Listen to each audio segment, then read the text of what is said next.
ministry has meant a lot to us because they're making a difference in our culture.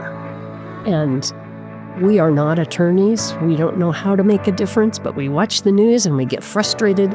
And it's really nice to be able to support attorneys that know how to communicate and support and stand for what we stand for. In addition to having a lot of attorneys on staff, they have quite a few allied attorneys. So in different cities, they have attorneys that they've trained, that they've worked with, and they can call them to work pro bono on some cases. So it's really a great organization. Really neat. The other two, And that came because we knew a guy at our church who worked with them. Yeah. He told us about what an amazing organization it was.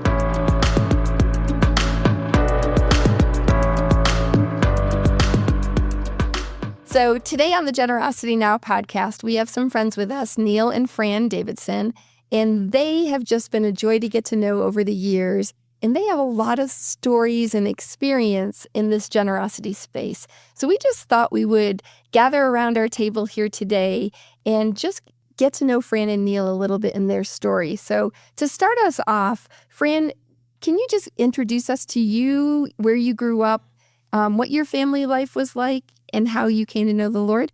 I grew up in Southern California in a very stable, loving family. You know, my dad was always home for dinner. My mom was always cooking it. And it was a very nice growing up. That was in Southern California. I did come out here to Denver for college, but then went back home and for my career. And our family was very active at church. We were there several times a week, but I never heard about a personal relationship until my senior year in high school. They hired a new youth pastor, and he started telling us we needed to invite Jesus into our heart. And I'm like, I'm already a Christian. What is this all about? And it took like 9 months before I'm like, okay, I guess I do need to do that. And that has given me peace and purpose and direction ever since. So when you came to Denver for college, you even were able to experience college fellowship group? Yes. Got involved in a group called Campus Ambassadors, led a little Bible study in my sorority, got to see a few of my sorority sisters come to the Lord. And I even had a girl in my Bible study that I didn't really like. And someone told me, just pray for her. And that made all the difference. I started caring about her. And I was chosen to run for president of my sorority against another girl. And I was I had been leaders in a lot of clubs all through high school. But this was the first time that I could see God could use either way. If I got it, I'd have a good opportunity to share with people. If I didn't, it gave me a lot more time to be involved in a local church that I'd gotten involved in. And I didn't get it, and I didn't feel sad at all, which was a new experience for me to realize God had a different plan rather than just always getting the leadership role. That's a neat story. Thanks for sharing that. Neal, how about you follow up with your side of the story of growing up? Well, first, I don't want Fran to sell herself short. She was a CPA in her working life. She worked for Price Waterhouse, which at that time was a big 8. I don't know where it is now on the spectrum, but so a very successful career as a CPA, and then the controller for a large real estate company in Southern California. And then she had a career change when just before our first daughter was born. And she became a full-time mom and has not looked back. And we'll talk more about that in a little bit, the family challenges that we've had. I grew up also in Southern California, in Whittier to be exact, so President Nixon's hometown. Went to college at UC Irvine, which is when I moved to Orange County, and lived in Orange County up until we moved to Colorado in 1992. Our family was exactly opposite Fran's. We were highly dysfunctional,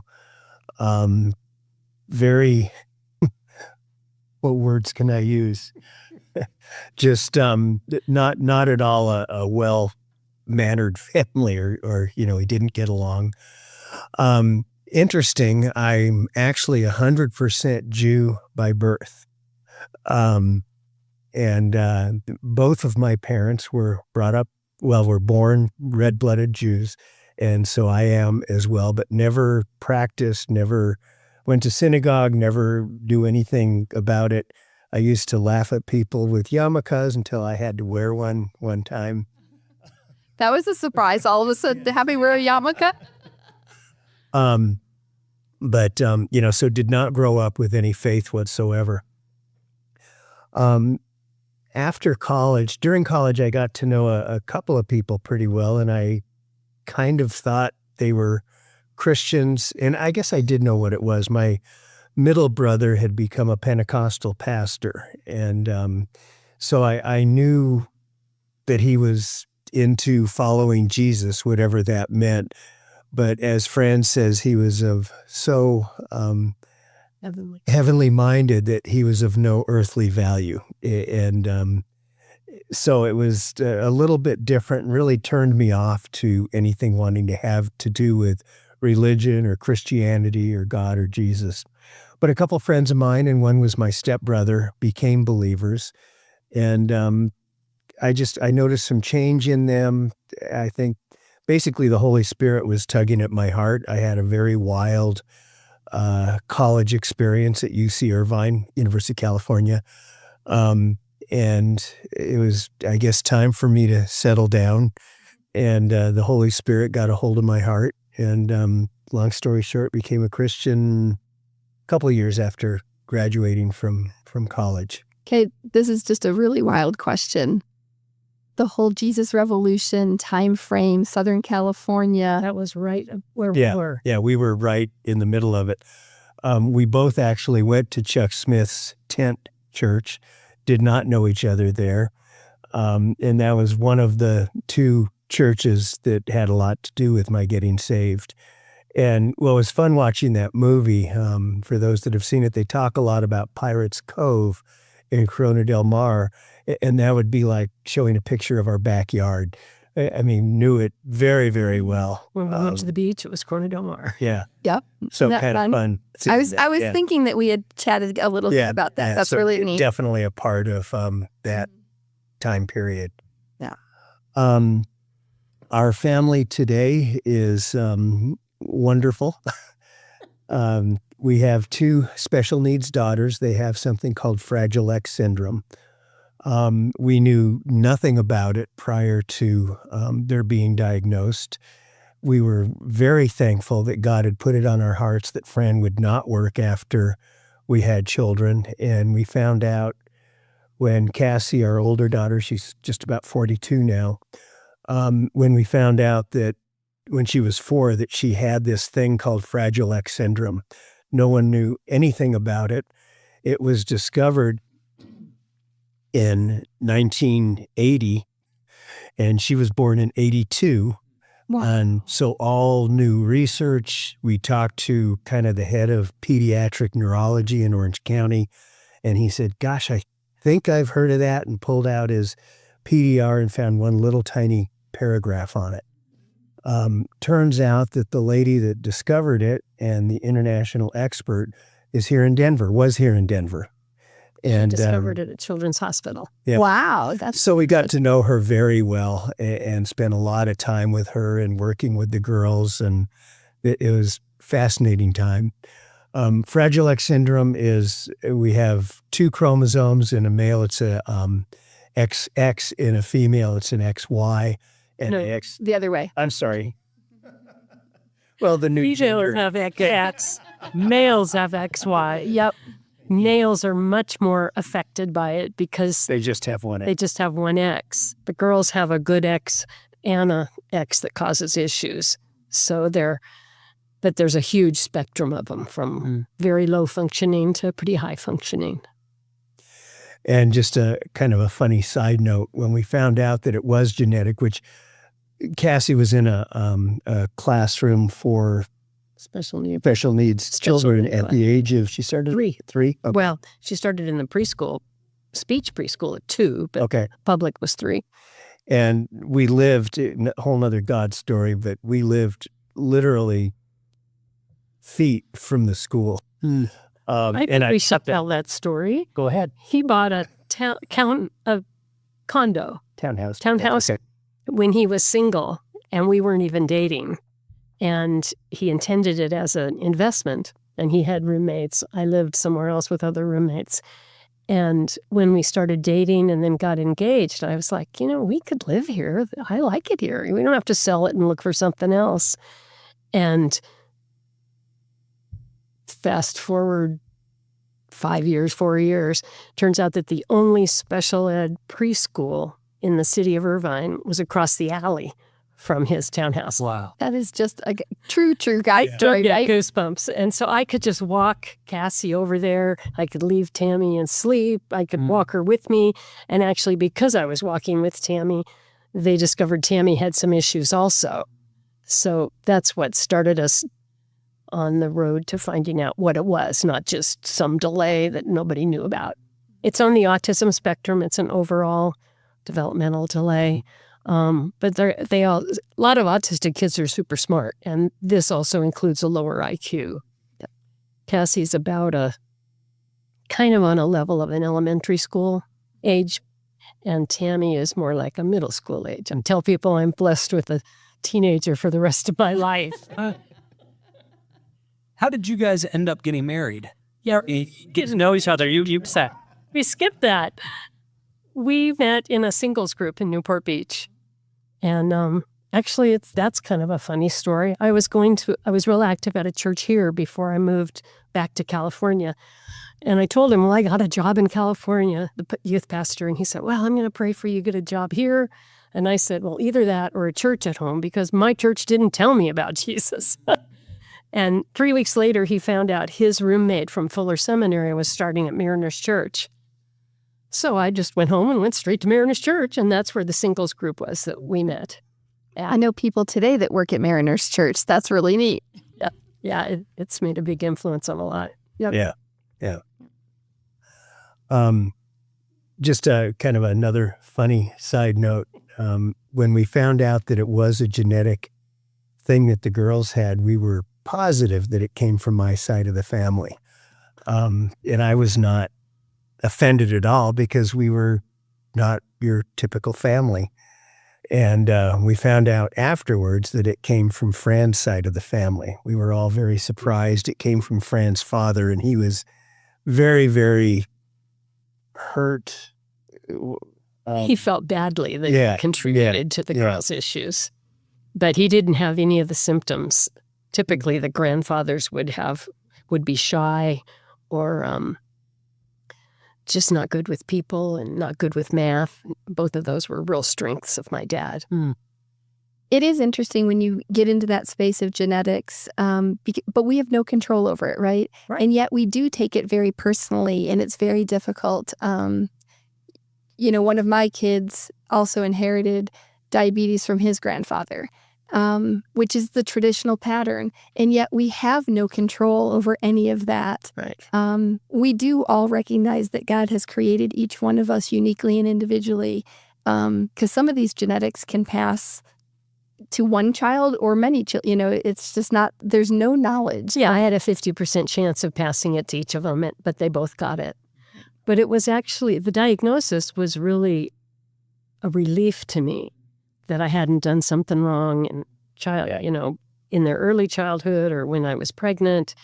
And still today, there are so many people looking at vaccines, looking at what you've done wrong, looking at the red dye. And I know that that's not an issue for us. This was just, God picked it and it's the way it is. Yep. So on the Generosity Now podcast, we talk a lot about generosity and whole life stewardship, labor, influence, finances, and expertise.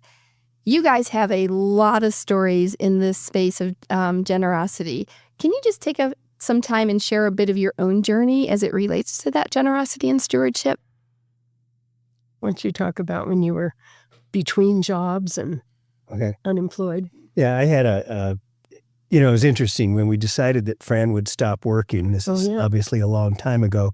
She was making more than I was, but we said, if God wants this to happen, to work, it'll work. And I fairly quickly started making enough. Within a year, you were making more than I had been. Well, both of us actually.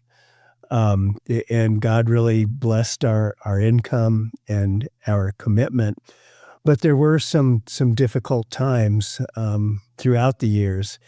And I would always write a tithe check, even if we didn't have the money in the checking account. I would always write the checks. And so our bank account would show a negative balance frequently. This is back when you used to do it by hand. Your bank register would show a negative balance. I mean, I knew we were okay, so I could calculate it, but mentally, psychologically, that money was gone. And every year before the end of the year, the Lord brought the money in and we could deposit all of those checks. Because the checks didn't get sent anywhere. You just wrote them. Wrote them and put them in the drawer and just said, "This is yours, God, but I don't have the money. Help." And he did. Such a simple, basic prayer of, I want to be obedient, and yet I know you're the provider. And this may sound a little arrogant, and I don't mean it that way, but I love to give. I found out that that's one of my gifts, and I really get joy from it. And we'll talk more about that in a little bit, I think. But so it was neat to be able to kind of do it. Well, I guess to do it, even though it was a struggle at first, but we maintained that commitment to giving. Mm-hmm. Well, I think the joy does come over the years because of the commitment that you've had, and you've seen so many stories of God being faithful in that space. Absolutely. Yeah. Let's talk about that joy in the generosity, like flesh that out a little bit more. I mean, you guys are giddy with joy, and it's exciting and it's infectious. Well, I'll go ahead and fast forward to when Fran's mom passed away close to 2 years ago, and left us. Almost. Yeah, thank you. You're right. That's what happens when we get older. Time just flies, right? Left us a fair amount of money, and I wanted to set some aside that we could donate over a period of time. And so my thought was, I will set up a foundation and be able to put the money aside in a foundation and then send money out of it as God leads. And so I was ready to do that. A very close friend of mine has a foundation, and I kind of figured I would go down that road. And a friend of ours in California who has an amazing story to tell, he really decided he was going to be a poor pastor throughout his life. And he married the farmer's daughter, little knowing that the farmer's daughter was going to be, or actually at that time even was quite wealthy. Now they're extremely wealthy. And so we met with him right after Fran's mother had passed away. And I said, "Tell me how you go about setting up a foundation," because I knew they were very philanthropic. And he said, "Don't set up a foundation." And I said, "Well, what do you do?" And he said, there's a thing called a donor advised fund. Have you ever heard of it? And I said, "No." And he said, "That's what we've done. And it's similar to a foundation, but it's very simple. It's very quick. It's very easy. But from a financial standpoint, it functions just like a foundation, except you don't have all the overhead expenses that you would with a foundation." He recommended one called National Christian Foundation, and I heard about some others. Coincidentally, some of our friends in Southern California who don't know this gentleman were also involved with National Christian Foundation with their giving. So came back here, and I was actually going to set one up in California, but then I found there was one here in Colorado. And originally I didn't find it because I looked for NCF Denver, and there wasn't one. And I forget how I even found out, actually. Oh, through Rick White. And he said, talk to this guy, Eric Most. And Eric is the president of the Rocky Mountain chapter, which is how this chapter is listed instead of Denver. That's right. And set up a donor-advised fund here. I will say my financial advisor wanted me to set it up with him, and did have some advantages because transfers would be a lot easier. So things would be a little bit easier to do, but I really liked the fact that it was funding not 100% Christian organizations, but faith-based organizations. Specifically something like Planned Parenthood would not be on the list of potential places that I wouldn't send money to, but that they would be interested in supporting. And I think my broker, whether he liked it or not, they would definitely support organizations like that just because of the nature of it. So when you opened the fund, there was pieces that you went through. So let's just talk a little bit about some of those and some of the important things when you open a donor-advised fund that you learned through the process. Perhaps the most important thing was just that, and I kind of said this, but just that we could take the money that I wanted to set aside and put it aside and then send it out as I felt led, rather than having to do it in that year. Well, then it was tax deductible when you put it in. It was tax deductible. Well, and Not frankly, that's the biggest. But yeah, the tax deductibility was nice, and it is nice. But the bigger issue I thought was that it, just like the checks that I used to write and put in my drawer, this was a check put in my drawer. Now I could not touch it. It was out of my hands, and I could only donate it. So it was really a cool thing to do. it's been actually fun as we've gone to different ministry conferences to know we have an amount set aside for the year that we can choose from rather than, okay, what do we have and what can we give and how should we do this? It's like we've got our fund kind of to use for the year. Well, and that's where you guys have always shared that, and you do this together, and you do a lot of the planning together of what your giving is, and just go through some of that, of how that happens in your own financial journeying. I think we've just been led to different ministries. One was through a friend in California. Actually, right after I became a believer, the guy that helped lead me to the Lord said, you need to call these two guys. And one of the guys is now working in the development side of a ministry. And that's a ministry that we now support. So it's really fun to be able to do that, have a great relationship with Yeah, them. I think almost all the things we've supported have started with a personal relationship. Yeah. And that one we know John. And Rick was the one that told us about ICM. And we were at And Chuck told us about ADF. Yeah.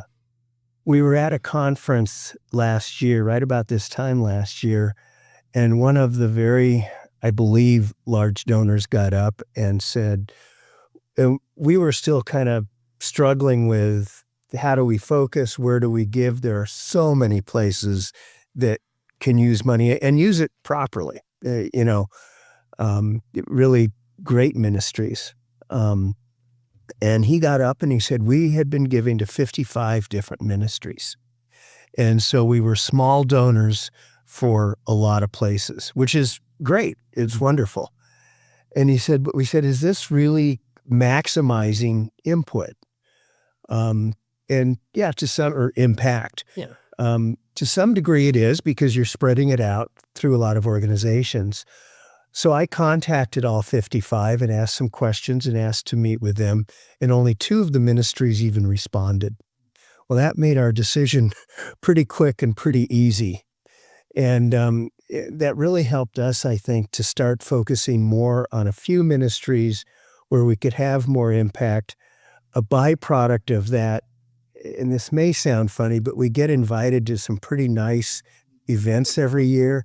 And it's not why we do it, but we're a lot more involved. We get a lot more information with what's going on.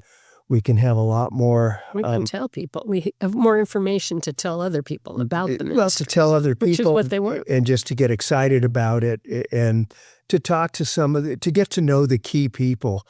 And really the three that we support most significantly, we know the executives well, or at least we know them depending on which organization. And all of them are similar in that the key people have zero egos.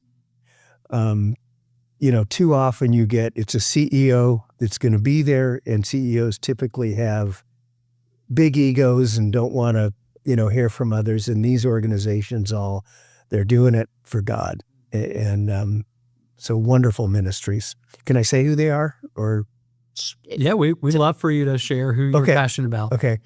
One is Alliance Defending Freedom. We just got back from Washington, D.C. from a meeting with them.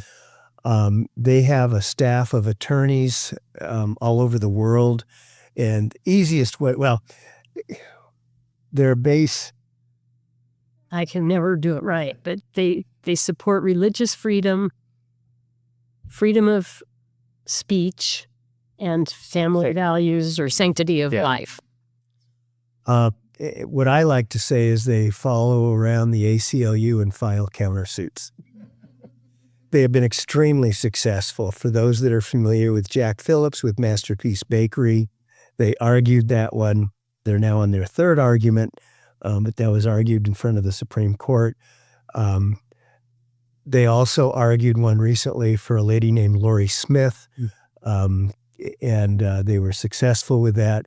We got to know both Lori and Jack, so it's been kind of fun going full circle on that and getting to meet them. And we actually did not meet them. I guess we met Jack through ADF, but in a casual way, and met Lori a whole different way of doing some graphic design work for me, and then found out what she was going through. That ministry has meant a lot to us because they're making a difference in our culture. And we are not attorneys. We don't know how to make a difference, but we watch the news and we get frustrated. And it's really nice to be able to support attorneys that know how to communicate and support and stand for what we stand for. In addition to having a lot of attorneys on staff, they have quite a few allied attorneys. So in different cities, they have attorneys that they've trained, that they've worked with, and they can call them to work pro bono on some cases. So it's really a great organization. Really neat. The other two, and that came because we knew a guy at our church who worked with them. He told us about what an amazing organization it was. The other two, and this may sound like kind of a hard way to look at it, but I used to call it internal rate of return. Rick White relabeled it eternal rate of return. And it's, what does it cost per believer? And I know that may sound harsh. Yeah, I mean, and that may sound harsh, but when you look at people that are going to different countries, they don't know the culture, they don't know the language, we're spending tons of money. They come back after 10 years and one person maybe will think about getting a Bible. And I'm being a little hard on that. But the other two organizations have an incredible number that they're bringing to the Lord around the world. They work with in-country ministry. So you're not reinventing. How do you learn the culture? How do you learn the language? They're just working with people that are already there, making it's like Experiencing God. Yeah. The name of it? Yeah. Where he says, look around, see where God is working, and join him where he's working, rather than start your own. Rick White, again, the name, has a great example, and that's that we send a lot of people to Thailand to help them with their ministry. They need help in their rice paddies, so we send them a tractor. Tractors don't do well in mud, but we have no idea what the culture is, right, what the needs are, and so on. Right. So the other two ministries, which are international ministries, one is called Multiplication Network Ministry. the other one ICM, or my mind goes blank. They're a church planning. They're a church building, actually. Yeah. Your church building, the other one is house church planting. So they do more Multiplication Network sets up church houses, International Cooperating Ministries, I'm sorry, What they do. is ICM. So Multiplication Network sets up house churches around the world. They train pastors. The pastors then train other pastors. They agree that they'll set up 5 additional churches. Last year, for example, and I'll give you an interesting number, they established 11,808 house churches. The reason I say it's interesting, it's not about 12,000. They know to the person how many churches they've set up, how many people they've ministered to, how many Bible studies they've had, and down to the person at every level. That's really neat. They have established over 5,000 house churches in Cuba, and I had the opportunity to go to Cuba with them in April, and it was pretty exciting to go there, pretty interesting to see Cuba. A lot of stories on that, but I won't go into that. Another place we have supported for 45 years, maybe 40 years, maybe, is Focus on the Family, because listening to the radio broadcast as we were bringing up the girls, it was huge to me. So we've been really happy to be able to support them just on a monthly basis. What ICM does is they go into areas that already have a church going that need a facility. And the organization has to either own or have a lease on the property, and they help with all of the things that need to be done. Part of it is money, but part of it also is just all the logistics, all the planning, permitting, and getting that completed. The people at the church have to put in a lot of sweat equity, and they don't just give them a lump sum of money. It's put out like a construction draw. And as they complete things, more money comes, and I should know how many churches they've built, but it's huge. Kind of interesting that, one ministry sets up house churches, the other one, as they get successful, as the house churches grow, they now need a building. So kind of neat how they Well, and we've actually been able to get these 2 ministries to talk to each other because they have a lot to connect. And so many ministries go off and don't talk to anybody. Right. So we were excited to make that connection. Well, and thanks for sharing that, because really what you shared is how you can be connected to ministries, how you can understand what they're doing, and how you can champion for them. Because God does call all of us to support different things, It is amazing to me how many charities get supported through the givers of NCF. And so we do have different stories, but it's the involvement, it's the excitement that you guys share that is so inspiring. It is exciting to be a part of something, and to know where, how the money's being used, what it's going for, and feeling really connected to those charities. So I really appreciate you guys being willing to share some of that. It just comes out in your voices. It's great. That brings up an interesting example of what I talked about, of giving to a few ministries instead of 55. If we were giving to 55, I doubt that my name would come up to go to Cuba. I doubt that I would know enough about the ministry, ICM, to know about some technology that they've developed that's really exciting technology for being in the field. Well, there's no power, no, anything, but they've developed the technology to deliver the Jesus film and Bibles and many things. And Multiplication Network can greatly use those things. I don't want to say because I don't know if we're significant donors, but because our heart's in it, I guess is the better way to put it.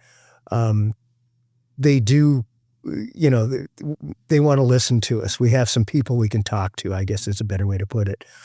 And so it's been fun to be able to be a part and share part of our lives with both ministries. It's really, really neat. Really, really neat. So you guys also aren't just generous with money, because that's the money side. You're also very generous in your involvement at this stage of your life. So talk about some of that.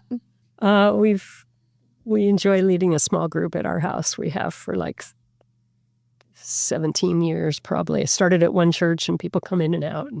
So that's been a special Bible study and fellowship that's really lasted. The other thing we've been involved in the last 6 or 7 years, we helped start a marriage ministry at one church, and then we came to a new church that's closer to our home, and now we're heading it up, which is it's a big time commitment. And it all started because there was a notice in the bulletin saying, who wants to help marriages? And we believe that marriages, because of his background and how difficult it was for him to get on the right track from such a difficult childhood, that if we can get marriages stable, then the kids will be stable, and then you've got strong people for living life. Anyway, so we signed up and found out what it was, and it's called Re-Engage, which was started at a church in Texas called Watermark, and we've seen it revolutionize marriages. From even if you're doing pretty well, if you do better, if you're on the way to a divorce, we've seen people completely turn around. So it's been a real exciting marriage ministry. And Neal's got all kinds of other ministries he's doing. Just a few, Neal, right? When people say, what do? I like to say that I'm ungainfully employed. I retired about 9.5 years ago and have no idea how I found time to work. I really don't. You weren't doing what you do now. No, that's true. That's true. I'd like to back up for a minute and talk about some very helpful things for us long term with inheritance and money and kind of where things will go. Because both of our daughters have special needs, the requirements for them having money is extremely difficult. They cannot have more than $2,000 in their names, which in this day and age is a little silly. I mean, that's like half a month's rent. That's what enables them to qualify for Medicaid, which enables them to access services like helpers that come into the house to help them, like bus passes and things like that. So they're things that we want to have in place and not jeopardize for when we're not around. Mm-hmm. And so we set up a special needs trust, which is a very different animal than a standard trust. It takes an attorney that understands that, has worked with it, knows the laws both federally and in the state. And the requirements are quite a bit different, but that trust could own anything. And there's no limits on it. And then the trustee can take money out of that to take care of the girls and do whatever they need to. In fact, talking about that, there's been a recent law change that they set up something called an ABLE account, which is very similar, actually identical to a college 529 plan. But the difference is it's for a special needs child rather than for someone going to college. If I'm not mistaken, the child has to have had the disability before they were 26, which both of our girls did. And it lets us they just changed the amount, it lets us put up to $17,000 a year in that account. No tax benefit to us, but it grows tax deferred to them. I'm trying to, it might be tax free to them. I'm not sure. Do you know how a 529 grows? It grows tax-free. And when you take it out, it's tax free? If you're paying for it for education. So my guess, if it's an ABLE account. Yeah, it's the same. Yeah. I would guess okay. There's a list of right. things you My guess is it's going to end up coming out tax-free also. Okay. But there are a lot of parents that limited the hours that their kids work so that they can stay qualified for Medicaid. And we always felt that we don't want to limit their potential. And if it X's them out for something, at least, Anyway, so the ABLE account kind of came right at the right time where we can put money into that. And Tammy works full time. Yesterday, she hit 24 years at King Soopers. Oh, wow. She started at age 16 and she just turned 40. And Cassie works part-time at Sprouts. And those jobs have just been huge for them. Right. But this trust and these ABLE accounts are key things for you guys as you have put a plan in place for them going forward. Yes. And that's why some of your decision making in this space has been so much looking forward of how can they stay independent and how can they also, as you said, Fran, do as much as they can, but also have the services in place when you guys graduate. Now, part of that, we've been blessed and we're fairly confident that the girls do not have to have an inheritance from us. But there will be some there and hopefully a fair amount, but that will go into the trust. But their housing is paid for. They do pay rent. But, so we believe that they will be in good financial shape. They will not have children. So the legacy factor kind of is not as important with them. We were told, just a side note again, we were told a long time ago to never plan on their being able to live alone. And about 17 years ago, someone mentioned, why? Why don't you try it? And we bought a townhouse for them, and they've lived there together now for 16 years and doing extremely well. It's just, even today, when we drop the girls off, we just kind of shake our heads and watch them walk into their house. And it's really, really neat. It's exciting. I'm just It's advantage for our marriage, too. Yeah. And I'm just ecstatic that you just tried it, right? Like, why not try it and see if they can do it? It has been so helpful to do this together. I have a lot of the preschool teachers said most fathers walk when they find this situation. And to be able to make the decisions together, even way back when the girls were young and I was trying to decide, okay, can I leave them alone while I take a walk? And Neal encouraged me to. But if I had made that decision on my own and something happened, I would have felt it was totally my fault. And anyway, so he's encouraged me to let them have wings sooner than I probably would have. God does create men and women to be very different, and I'm very grateful for those different characteristics. Absolutely. When the girls moved out, Fran said, will they be okay? What's going to happen? What if they're not? And I said, as long as they don't die, they're fine. And we still do all their finances. We do most of their scheduling, most of their doctor appointments. And it's a lot of juggling of their bank accounts to make sure that, they got their paycheck. Okay, is it too much here? Do we need to put it some in ABLE? And they have prepaid credit cards so that it's not as big a liability. Yeah, potential problems. Right. And Neal's been very good at researching all that to find the ones you don't have to pay for, and And we are their legal guardians, which means that the girls are permanently minors.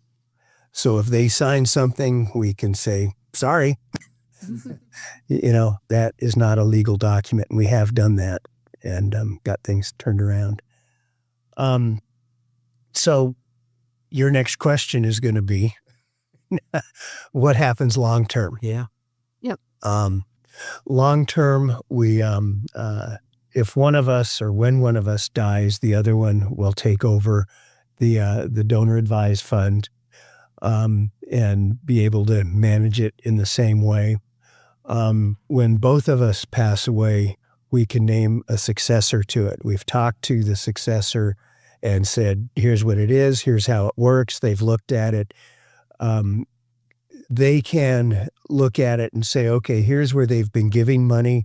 We want to continue that. Or, hey, these guys just went woke and we want to stop that, but we have enough trust with this couple that they will manage it properly.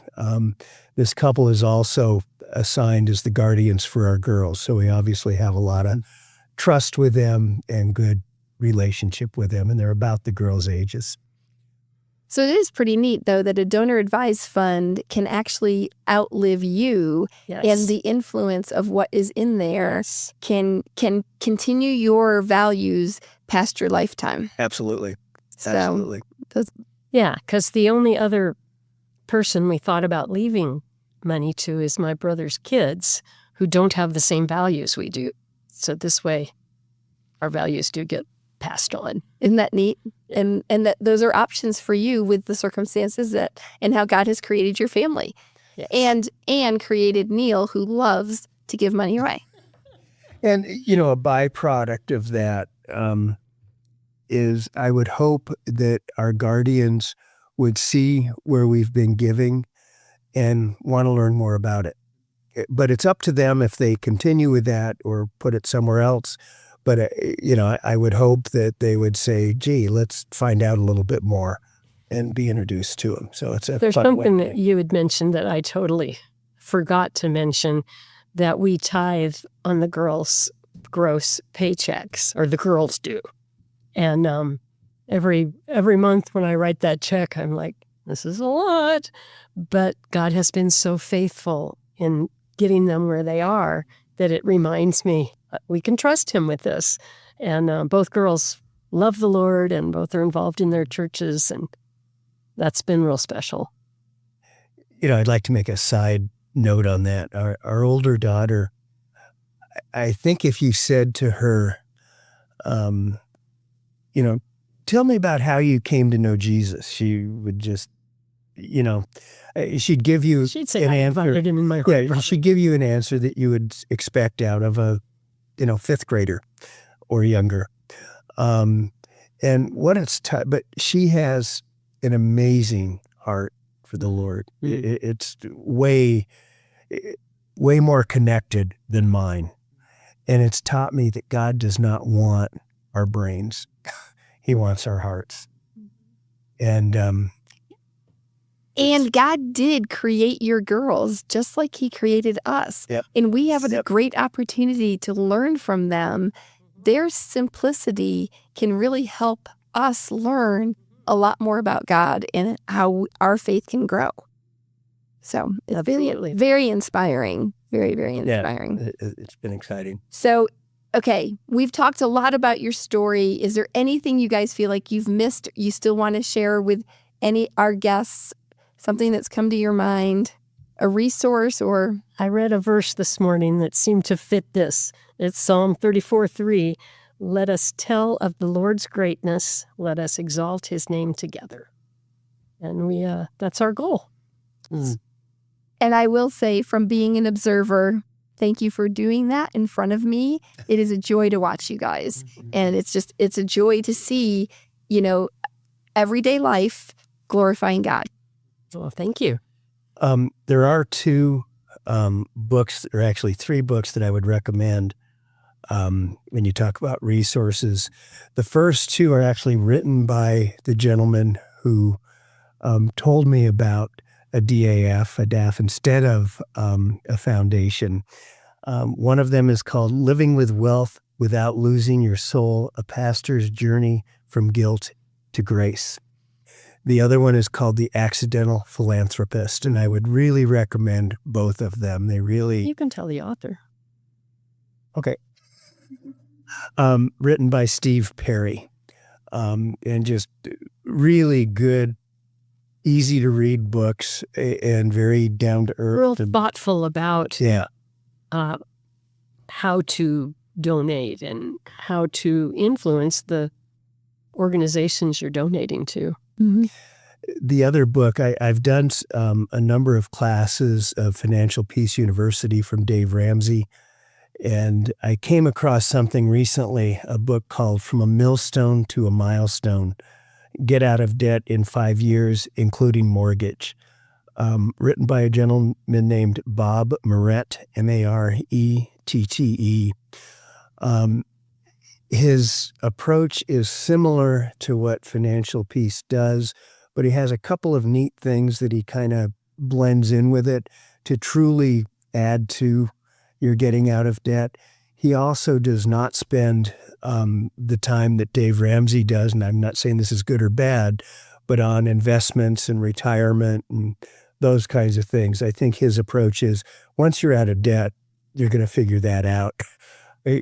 Let's not confuse it. Let's really get focused on this. He will basically go anywhere to teach this class. It's done in 4 hours instead of 9 weeks. He does not charge for it. He just takes a love offering for it and really does a good job with it. That's fantastic. Yeah, thanks for sharing those resources. Do that. And thank you for the stewardship of your story and sharing it with us, with Lori and I, and the listeners who will be listening here. We close our podcast actually every time with a doxology. And Fran, I'd actually just ask if you'd reread the verse that you called out. And we had not penned down what a doxology was going to be today. And praise the Lord that He's brought one to mind. Well, it was pretty funny because I'm reading it. We're reading through the Bible with Bible recap, and I was supposed to read Psalm 3 and Psalm 4, and I wrote them down, and then I looked up Psalm 34. And here we are, Psalm 34:3. Come, let us tell of the Lord's greatness. Let us exalt His name together. Yes. Amen. Amen. Thank you guys so much for being here with us. Thanks for inviting us. Thanks. You're welcome.